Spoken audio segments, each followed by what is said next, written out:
एक बार एक गांव में दो देवरानी जेठानी राधा और कमला रहती थी। कमला बहुत ही कामचोर एवं खराब सोच की महिला थी। कमला का पति भी उसी की तरह था। दूसरी ओर राधा और कन्हैया दोनों ही बहुत ही नेक और अच्छी सोच के थे। अरे कमला, आज खाने में क्या बनाया है? जी कुछ नहीं। मेरी तो तबीयत बहुत खराब है।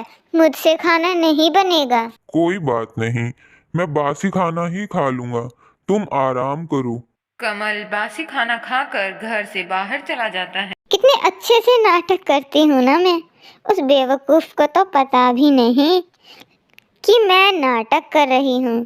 वैसे सही है, बीमारी का बहाना बनाकर मुझे घर का कोई काम भी नहीं करना पड़ेगा। बहुत सही है ये बहाना तो। कमला अब कमल के साथ अक्सर ऐसा ही करने लगी, परंतु वह सिर्फ पति के साथ ही नहीं, वह सबके साथ ही ऐसा करती थी। दोनों देवरानी जेठानी के एक एक बच्चे थे। कमला की बेटी चुटकी व राधा का बेटा दीप। कमला की बच्चों के प्रति भी बहुत ही खराब सोच थी।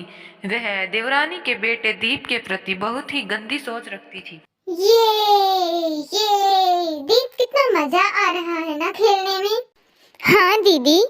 दोनों बच्चे खेल रहे होते हैं। खेलते खेलते चुटकी ने दीप को धक्का मार दिया, क्योंकि दीप उससे उम्र में छोटा था और वह खेल में उससे ज्यादा अच्छा खेल पा रहा था।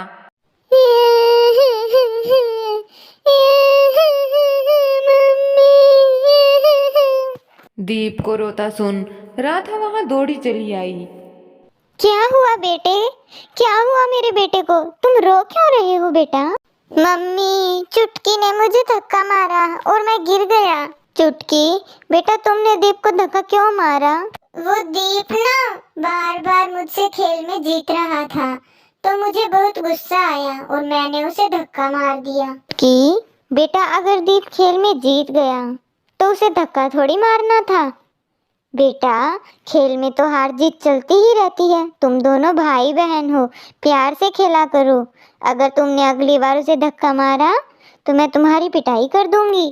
तभी कमला भी वहां आ जाती है और सब सुन लेती है और वह बात को पलटने की कोशिश करती है। वह चुटकी को कहती है, चुटकी बेटा, क्या पहले दीप ने तुम्हें धक्का मारा था फिर तुमने उसे मारा था? ऐसा सुन चुटकी भी झूठ बोल देती है। हाँ मम्मी, पहले उसने मुझे धक्का मारा, फिर मैंने उसे धक्का मारा था। यह सब देख राधा अपने बेटे दीप को वहां से लेकर घर चली जाती है, क्योंकि कमला अक्सर ऐसा ही करती थी। वह अपनी बेटी चुटकी की गलतियों पर उसे कभी नहीं डांटती थी, बल्कि वह उसकी गलती के बदले झूठ बोलकर उसे ढक देती थी। तब राधा घर पहुंचकर इस सारी घटना के बारे में कन्हैया को बताती है। कन्हैया यह सब सुन कहता है, कोई बात नहीं राधा, अगर भाभी बच्चों के प्रति भी इतनी गलत सोच रखती हैं तो कोई बात नहीं। ऊपर वाला सब देखता है। उसे अपने इन बुरे कर्मों का फल इसी जीवन में भोगना होगा। कैलाश पर्वत पर भगवान शिव एवं माता पार्वती यह सब देख रहे थे। तभी माता पार्वती कहती हैं, प्रभु, ये कमला कितनी खराब प्रवृत्ति की महिला है।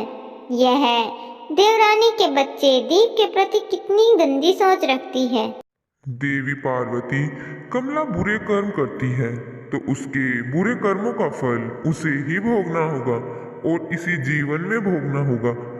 जो व्यक्ति जैसे कर्म करता है उसे उसका फल अवश्य ही मिलता है। सभी को अपने कर्मों का फल इसी जीवन में भोगना होता है। प्रभु, कितना समय हो गया। यह कमला अपनी देवरानी राधा के बेटे के साथ कितना भेदभाव करती है और कितनी कामचोर है। ना ही भोजन बनाती है, बस बीमार होने का बहाना बनाती रहती है। फिर एक दिन कमल घर आता है तो वह बहुत उदास दिखता है। कमला पूछती है, क्या हुआ जी, आप इतने उदास क्यों लग रहे हो? तब कमल उसे बताता है कि मेरी नौकरी चली गई। नौकरी चली गई? कैसे? क्या बात हो गई? मैं ऑफिस में काम कर रहा था और मुझे तुम्हारी चिंता हो रही थी कि यूं तो तुम बिल्कुल ठीक लगती हो, परंतु तुम कहती हो कि तुम्हारी उठने की भी हिम्मत नहीं रहती। बस इसी चिंता में बैठा था और खाना भी नहीं खाया तो मेरी पता नहीं कैसे आंख लग गई और बॉस ने मुझे देख लिया और नौकरी से निकाल दिया। तो अब घर का काम कैसे चलेगा? तुम चिंता ना करो, मैं कोई और नौकरी ढूंढने की कोशिश करता हूँ। कमल को कोई नौकरी नहीं मिलती, घर पर पैसे भी खत्म हो जाते हैं और वहीं कमला जो बीमार होने का नाटक करती थी वह सच में बीमार हो जाती है। हे भगवान, घर ना खाने को कुछ है और ना ही लाने को पैसे, ऊपर से कमला भी बीमार है। हे भगवान, मुझे ठीक कर दीजिए। मैं हमेशा काम से बचने के लिए बीमार होने का नाटक करती थी। हे भगवान, मुझे ठीक कर दीजिए। मैं आगे कभी ऐसा नहीं करूँगी।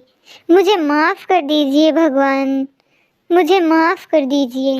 तभी कमला देखती है कि कमला की बेटी चुटकी भी बीमार हो गई है और वह बिस्तर पर लेटी हुई है।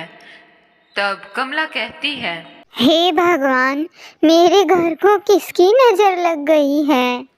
तभी कमला को एक आवाज आती है। कमला, तुम्हारे घर को किसी और की नहीं, तुम्हारी ही नजर लगी है। यह सब तुम्हारे ही बुरे कर्मों का फल है, क्योंकि तुमने सदा बुरे कर्म किए। तुमने अपने जीवन में सदा झूठ और फरेब ही किया है। तुम्हारे पापों का घड़ा भर चुका है। अब तुम्हें अपने बुरे कर्मों का फल भोगना होगा।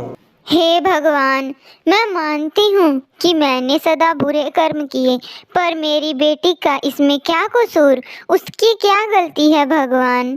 तुमने सदा अपनी बेटी को भी झूठ बोलना ही सिखाया।